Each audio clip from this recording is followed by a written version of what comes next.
ନାହାନ୍ତି। ଆଇନ ତା ବାଟରେ ଯାଉ, ପ୍ରକୃତରେ ଯଦି ସେ ଦୋଷୀ ନୁହନ୍ତି ସେ ମୁକ୍ତ ହେବେ। ଏବଂ ଏଇ କଥାରେ ବ୍ରହ୍ମପୁରର ସାଧାରଣ ଲୋକ ବି ଜାଣିଛନ୍ତି କିଏ ହତ୍ୟା କରିଛି। ତ ଏଇଟା କହିବା ଯେ ରାଜନୈତିକ ଉଦ୍ଦେଶ୍ୟରେ, କି ରାଜନୈତିକ ଉଦ୍ଦେଶ୍ୟ ହେଇପାରେ? ଜଣେ ବିଜେପିର ନେତୃସ୍ଥାନୀୟ ଲୋକକୁ ହତ୍ୟା କରାଯାଇଛି ଏବଂ ପୋଲିସ ଯେ ହତ୍ୟାକାରୀ ତାକୁ ଧରିଛି କିମ୍ବା ତା ନାଁରେ ତଦନ୍ତ କରୁଛି। ଏଥିରେ ବିଚଳିତ ହେବାର କ'ଣ ଆବଶ୍ୟକ? ଆମ ନାଁରେ ହତ୍ୟା କେସ୍ ଦେଇଥିଲେ, ଯେଉଁ ଲୋକକୁ ଆମେ ଦେଖିନୁ କେବେ ଜୀବନରେ, ସେଇ ଲୋକର ହତ୍ୟାରେ ଆମ ନାଁ କେମିତି ସଂଶ୍ଳିଷ୍ଟ କରିଥିଲେ? ଏଇଟା ତ ସମ୍ପୃକ୍ତ। ସେ ଆଉ ଯଦି ସମ୍ପୃକ୍ତ ନଥାଏ, ଏଇ ସରକାରରେ କମ୍ ସେ କମ୍ ଗୋଟେ ରିଭେଞ୍ଜଫୁଲ୍ ଆଟିଚ୍ୟୁଡ଼ରେ କାହାକୁ ଗିରଫ କରାଯିବ ନାହିଁ। ଏଇ ସରକାରରେ ଅତ୍ୟନ୍ତ ପକ୍ଷରେ ଆମେ ଯେଉଁମାନେ ଦୀର୍ଘ ଦିନ ଧରିକରି ବିଜେଡ଼ି ସରକାରରେ ଟର୍ଚର ହେଇଛୁ, ଆମେମାନେ ଚାହୁଁନୁ ଟର୍ଚରର ମାନେ କେମିତି ଲାଗେ ଆମେ ଜାଣିଛୁ। ସେଥିପାଇଁ ଆମର ଉଦ୍ଦେଶ୍ୟ ନୁହେଁ କୌଣସି ରାଜନୈତିକ ପ୍ରତିଦ୍ୱନ୍ଦ୍ୱୀକୁ ଆମେ ଟର୍ଚର କରିବୁ। ବିଲକୁଲ ବାଜେ କଥା। ଆଉ ତଦନ୍ତ ପାଇଁ ସହଯୋଗ କରନ୍ତୁ, ତଦନ୍ତରେ ସହଯୋଗ କରନ୍ତୁ। ପ୍ରକୃତରେ ଯଦି ସେମାନେ ଏଇ ଘଟଣାରେ ସମ୍ପୃକ୍ତ ନଥିବେ ତାହେଲେ ତାଙ୍କର କିଛି ହେବାର ନାହିଁ।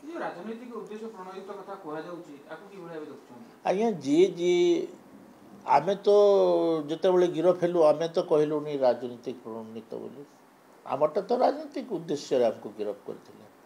ଆମେ ଯେଉଁ ଲୋକ ଦେଖିନୁ, ଯେଉଁ ଲୋକକୁ, ତା ନାଁରେ ଆମକୁ ହତ୍ୟା ମକଦ୍ଦମା ଆମର ନାଁରେ ଦିଆଗଲା।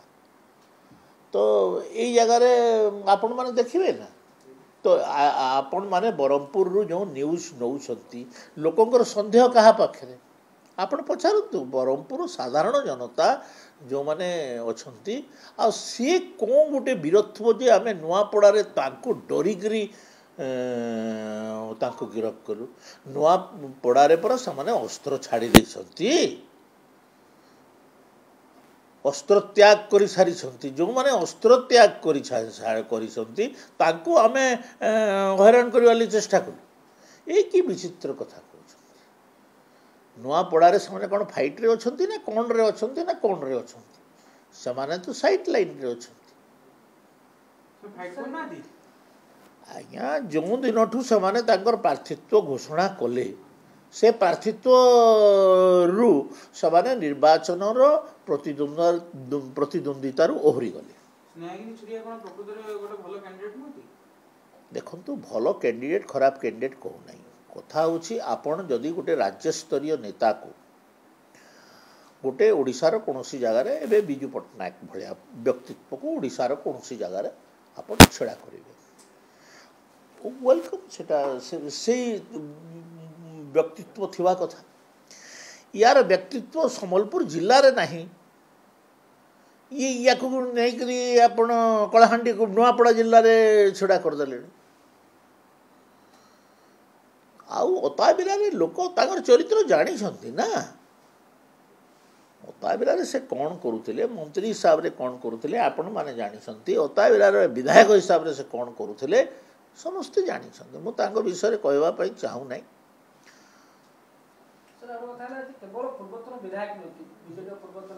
କିଏ?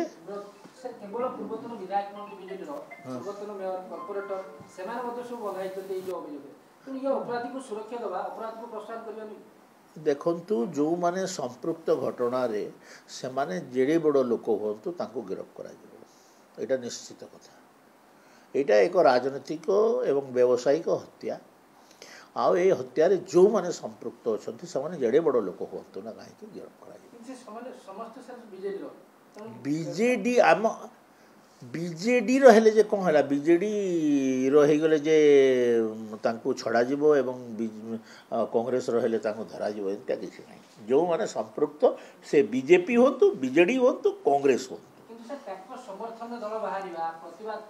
ଏଇଟା ବିଚିତ୍ରତା।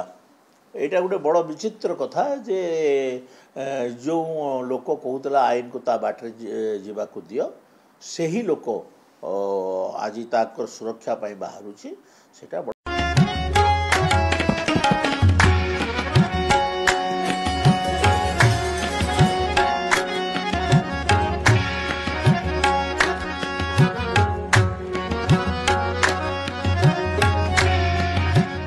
JNT Gems and Jewelry, Gandhi Marg, near Kalyani Nursing Road, Anugal.